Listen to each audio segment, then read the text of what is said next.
मलिक रियाज साहब की ट्वीट के बाद बहरिया टाउन का मुस्तकबिल क्या होगा? क्या पाकिस्तान का सबसे बड़ा हाउसिंग प्रोजेक्ट बहरिया टाउन, क्या उसकी सेल परचेज बंद हो जाएगी? वो लोग जिन्होंने बहरिया टाउन के अंदर इन्वेस्टमेंट किया है उनका क्या मुस्तकबिल होगा?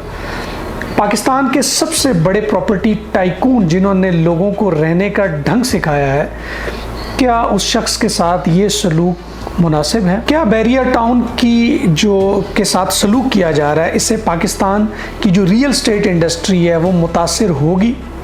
क्या पाकिस्तान के अंदर वो शख्स जिसने डिलीवर किया है, वो शख्स जिसने इसको विजन दिया है, उसके साथ हमेशा ऐसा ही सलूक होता रहेगा?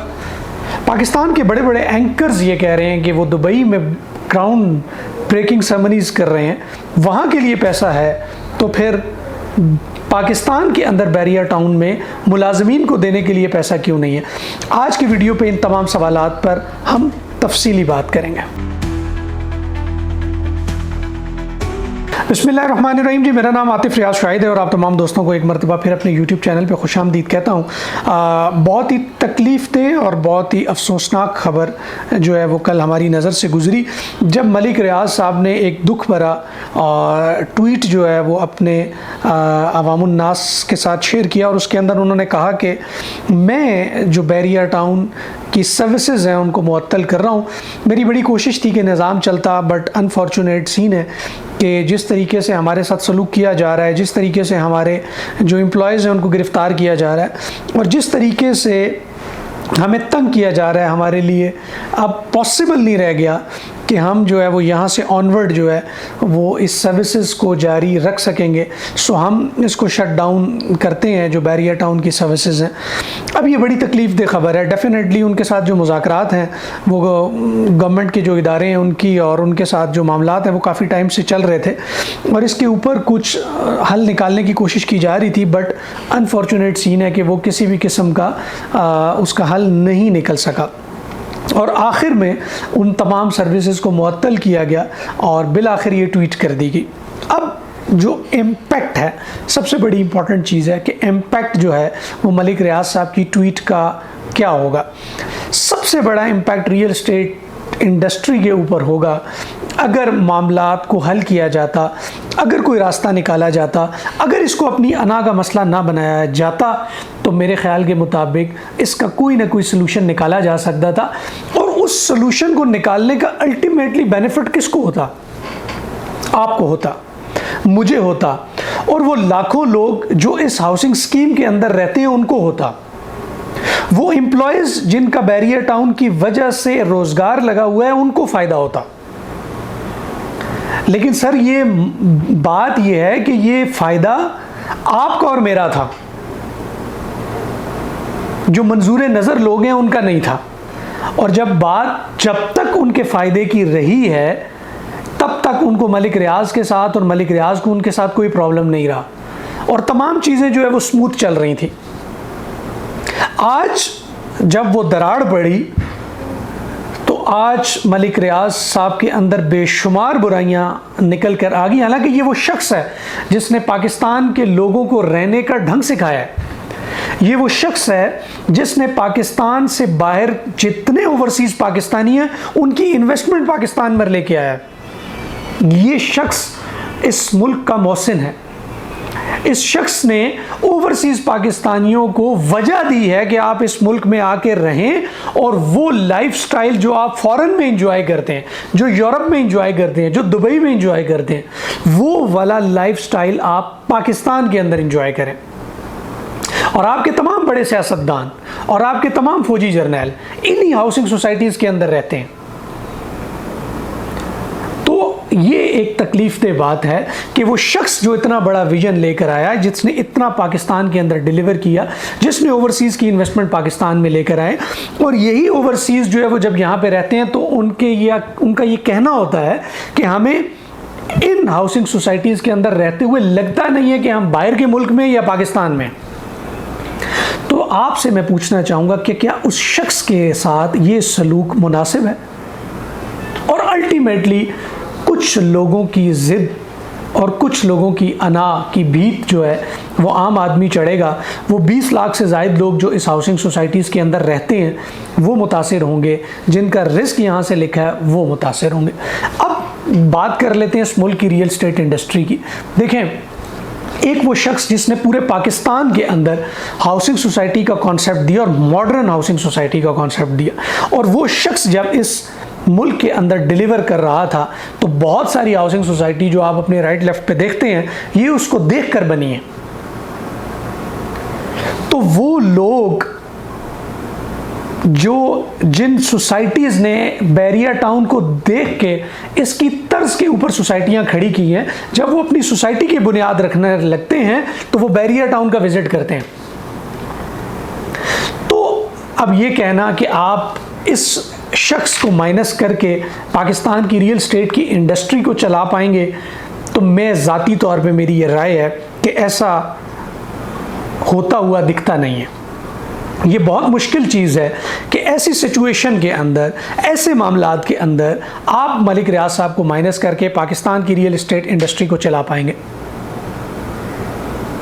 और इस तरह की हरकत करके आप पाकिस्तान के आम आदमी का एतमाद जीत पाएंगे कि वो रियल एस्टेट इंडस्ट्री के अंदर इन्वेस्ट करेगा।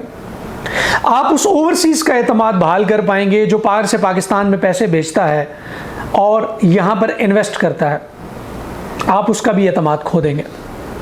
तो रिजल्ट ये होगा कि जो ओवरऑल रियल एस्टेट की इंडस्ट्री है वो मुतासर होगी, एक आम आदमी मुतासर होगा। अब इसके साथ जुड़ी हुई कुछ और बातें कर लेते हैं कि जब रियल एस्टेट की इंडस्ट्री की हम बात करते हैं तो रियल एस्टेट इंडस्ट्री के साथ 72 इंडस्ट्रियां जुड़ी हुई हैं। तो जो बिजनेस मुल्क के अंदर, मैं गवर्नमेंट की बहुत सारी चीज़ों की तारीफ भी करना चाहूँगा कि बहुत अच्छी चीज़ों को वो चला रहे हैं, लेके चल रहे हैं। पाकिस्तान इकोनॉमिकली बहुत बेहतर पोजीशन पर है, चीज़ें बहुत अच्छी हैं, स्टेबल हैं, स्टॉक मार्केट बहुत अच्छी है, हर चीज़ बहुत अच्छी है, बट बिजनेस उस तरीके से नहीं चल पा रहा। एक आम आदमी के हालात में तब्दीली होती हुई नज़र नहीं आ रही। और वो क्यों होती हुई नज़र नहीं आ रही? क्योंकि आप इस मुल्क का बिजनेस को चलाने में नाकाम हैं। और बिजनेस उस वक्त चलेगा जब रियल एस्टेट इंडस्ट्री चलेगी। हम बारहा अपनी वीडियो के अंदर जो है वो इस बात का जिक्र करते हैं।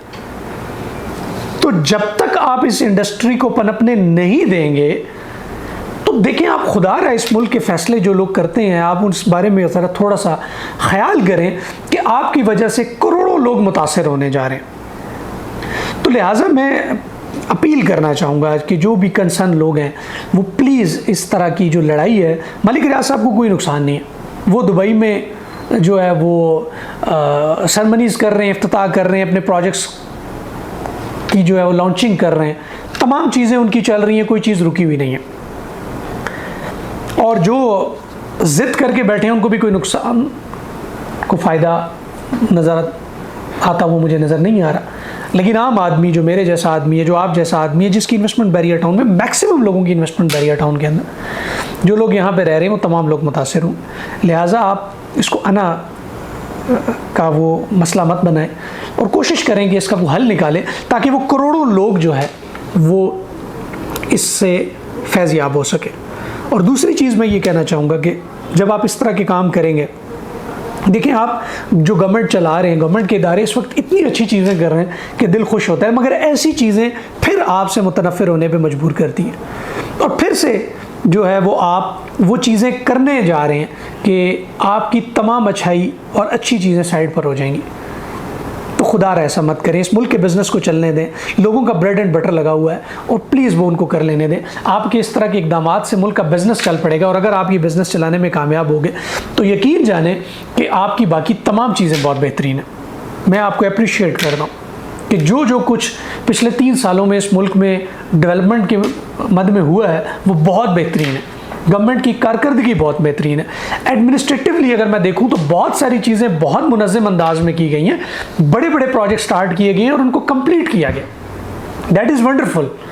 लिहाजा इस तरह की चीज़ों के ऊपर भी नज़रसानी करें, करोड़ों लोगों के रोज़गार वाबस्ता हैं। अब आखिरी बात कर लेते हैं कि आप इस वक्त मुल्क के अंदर बहुत सारे एंकर्स जो है वो प्रोग्राम्स कर रहे हैं मलिक रियाज साहब के ख़िलाफ़। मुझे याद है कि मलिक रियाज साहब के ख़िलाफ़ वो लोग भी बात कर रहे हैं जिनकी वीडियोस ऑडियो लीक हुई थी कि कि मुझे बैरिया टाउन में एक कनाल का प्लॉट चाहिए, फ़लाने एंकर को आपने दिया है। ये इंटरव्यू से पहले, और वही शख्स अब मलिक रियाज के ख़िलाफ़ वीडियोस बना रहे हैं। लिहाजा मैं कहना चाहूँगा कि वो लोग जो ये बातें कर रहे हैं कि जी मलिक रियाज साहब के पास इतना पैसा तो है कि वो दुबई के अंदर अपने सिस्टम को चला रहे हैं, जबकि यहाँ पर मुलाजमीन को देने के पास इनके पास पैसा नहीं है। देखिए, जब आप इसके थोड़ा सा, और वो कह रहे हैं कि ये आप तस्वीर का दूसरा रुख है, बट ये तस्वीर का दूसरा रुख नहीं है। दूसरा रुख ये है कि जब आप उनके मुलाजमीन को गिरफ्तार करेंगे, जब आप उनके अकाउंट्स मुंजमद करेंगे, जब आप उनका कैश फ्लो ही डिस्टर्ब कर देंगे, तो मुझे बताएं कि वहाँ से पैसा यहाँ कैसे आएगा। वो शख्स तो आज भी कह रहा है कि मेरे साथ बैठे, मुझे बताएं कितने पैसे मैं देने के लिए तैयार हूँ। तो क्या प्रॉब्लम आ रहा है यार? किस चीज़ के ऊपर जो है वो आप अड़े हुए हैं? हमें बहुत उम्मीद थी कि बैरिया टाउन के हालात बहुत बेहतर होंगे, इतने वर्स्ट नहीं होंगे, बट इस सिचुएशन के अंदर हमारा ये आवाज़ बुलंद करना, ये हमारा राइट है और हम इसके ऊपर बात कर रहे हैं। उम्मीद करते हैं कि जो भी कंसर्न पर्सन हैं, मुतल्लिका इदारे हैं, उन तक ये वीडियो ज़रूर पहुँचेगी और वो ज़रूर इस चीज़ को कंसिडर करेंगे और कोई ना कोई इस मामले का हल निकालेंगे। सो अगर मज़ीद आप इस हवाले से कुछ जानना चाहते हैं तो कमेंट सेक्शन में अपनी राय का ज़रूर इज़हार कीजिएगा। अपना बहुत सारा ख्याल रखिएगा और हम दुआगो हैं कि पाकिस्तान के अंदर जिस शख्स ने भी डिलीवर किया, जिस शख्स ने भी इस मुल्क के साथ अच्छा किया, इस मुल्क ने उसके साथ यही सलूक किया और ये बहुत तकलीफ़ दे।